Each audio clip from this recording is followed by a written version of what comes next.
Hello everyone, welcome back to Kharak Cup number 1. This is some action from round 2.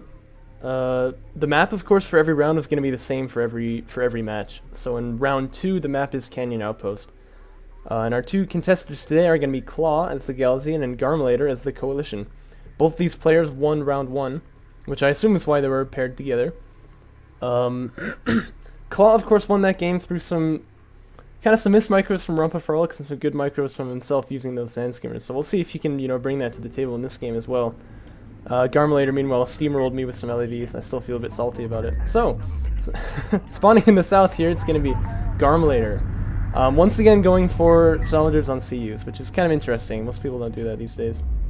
I like that, though. Anyway, spawning up in the north with his default Galzian colors, which always look very good, it is going to be Claw. And he also has got 4 salvagers on CUs, 1 going on to RUs here, so it looks like he's going to do a pretty similar build as last time, just sending this production cruiser out across the field. Going to make some sand skimmers early on and try to fight his opponent like that. And now, of course, in this map, this is actually a 4-player map, and so you have these other 2 CU piles and an RU pile right next to your carrier. So that really helps early game aggression, because you can get tons of CUs if you want to. Garmilator sending out a probe here. You notice he didn't do that last round, but I believe he's doing it this round because the map is much bigger. You need to watch this angle, this angle, this angle. And this is actually very... Yeah, look, he's going to spot, production cruiser, sand skimmer. He's going to be thinking, oh yeah, just like last round, right? Well, I know what to do about this. He queues up the LEVs immediately. So, once again, he's on top of that. I really like this game, or this map for 1v1 action, kind of, because... it's really easy to extract artifacts, so you really have to have some pretty dominant map control if you want to, really take this map here. Otherwise, your opponent can be coming around over here, he can just be extracting artifacts while you're trying to defend your base. There's a lot of, early game aggression options in this map, which, of course, that's my favorite thing in the world. So, LAVs with high ground here, attacking sand skimmers, that's always going to be pretty spicy. And notice the Space Runner is just tanking damage. That's all Garmilator needs it to do. He can heal this up later if he wants to. But he really just wants to get damage on these sand skimmers. One of them will go down. Looks like he's going to lose an LAV here. He is, so that's kind of an even trade. But that's okay for Garmilator because he's going to be producing units faster. LAVs, of course, take 8 seconds to produce and sand skimmers take 11. So, oh, and he's going to chase one down here too. That's critical. That sand skimmer really had no business being over here. It should have been back here with its buddy. And now Claw finds himself on the defense, which so often happens. I don't really like this... Well, maybe I do like this turret, actually, because it means that, Claw can't flank him. But look, another sand skimmer is going to go down here, almost certainly. Garmilator can just kind of pull this one back if he wants to.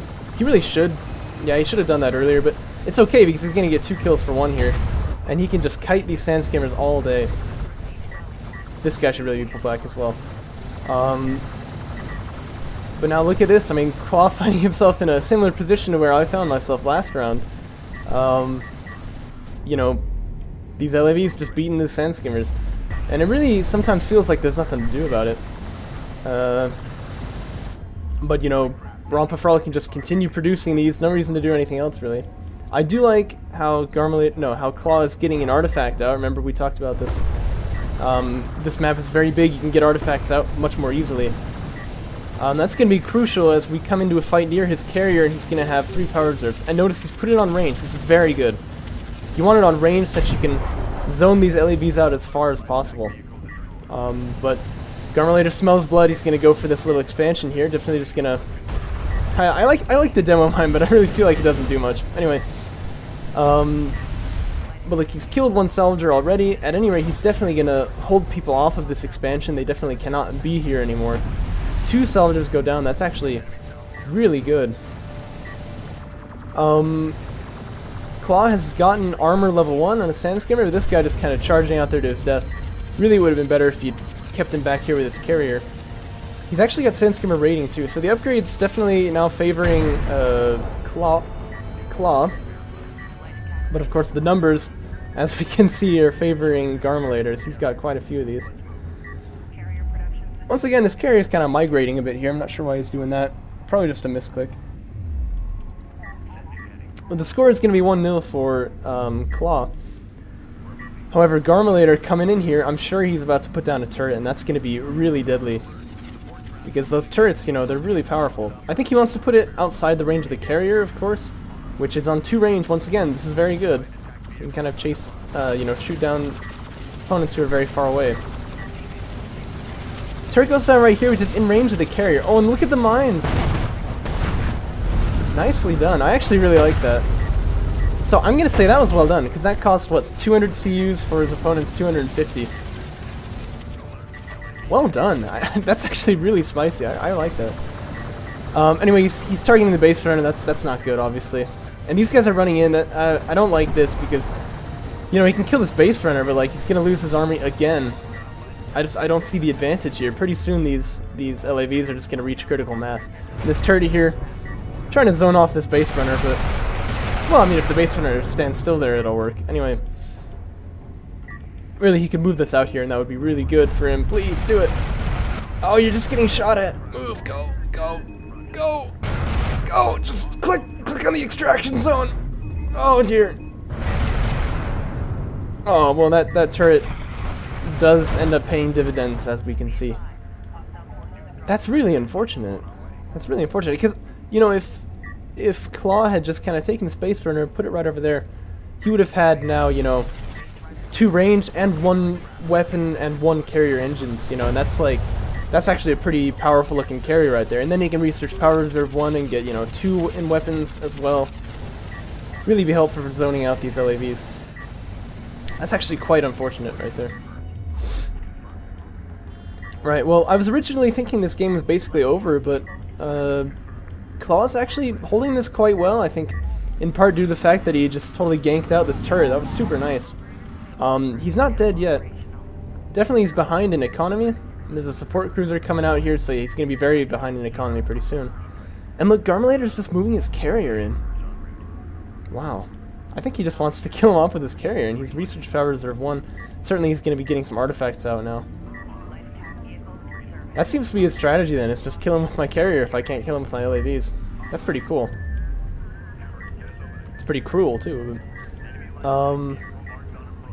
But yeah, so his economy is, you know, doing better, obviously, because he's got a second base. Admittedly, it's long distance mining, but it's better than nothing, which is what Claw currently has. On the Space Runner didn't pick up the artifact, which is pretty frustrating. Or maybe he moved it back on purpose, knowing that these sand skimmers were coming. What is this now? This is 7 sand skimmers too, like almost 10 LAVs. So I don't favor this either. And there's a carrier here too, as well as 2 base runners, so this is going to be risky times for Claw here.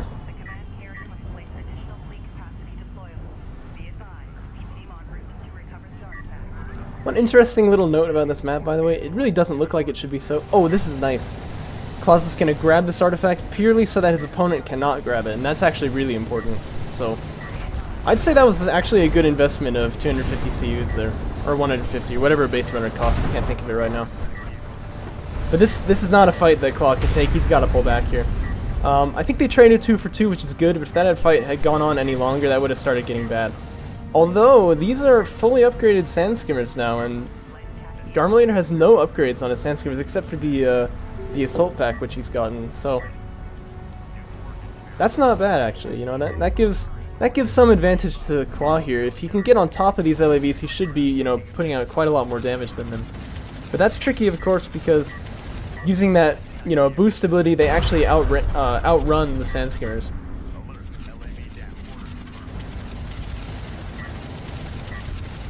This carrier doing some good work here. I think investing in Power Reserve 1 would be a good idea for Claw here. And he can put on weapons 1 too, and then situations like that he'll kill maybe even more than 1 sand skimmer, or LAV that is. But here comes an angry carrier, and that's gonna be really tough to deal with here. I mean, what has Claw really got right now that can deal with it?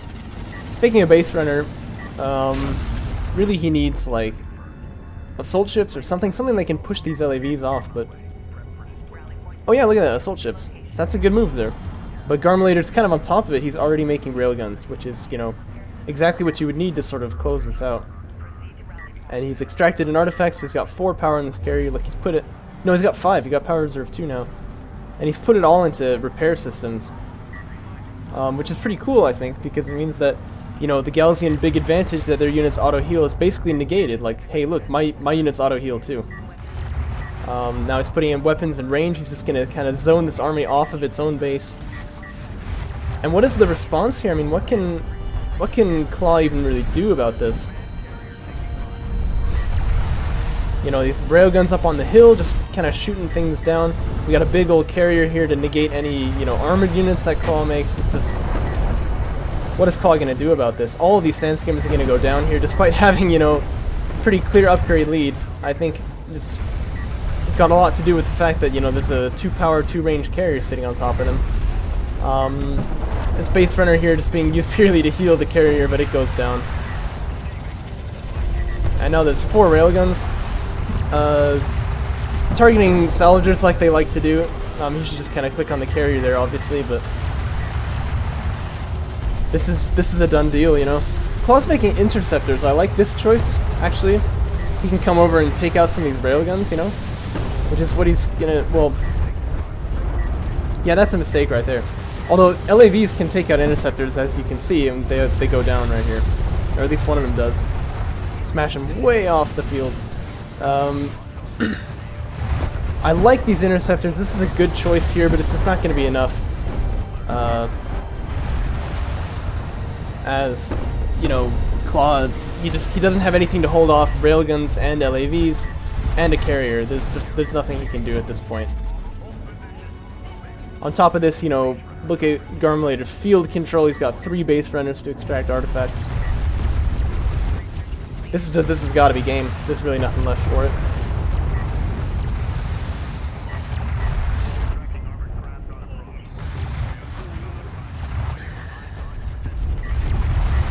These railguns auto-targeting other units other than, you know, the carrier.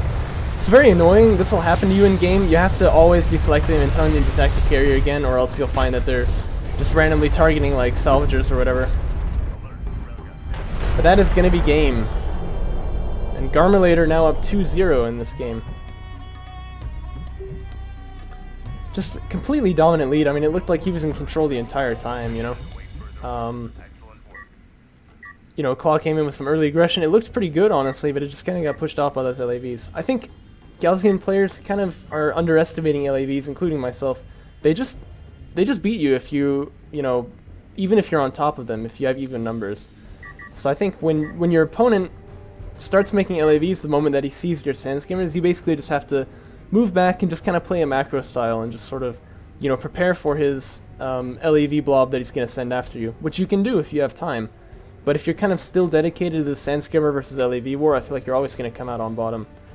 And obviously, like, you know, players like Tren and myself are sort of unhappy about that that current meta, but it's just the case. You know, we have to react to it. So, very good game from Garmilator. I loved the way he moved his carrier out. You know, that seemed very wise, and I can see why he's a good coalition player.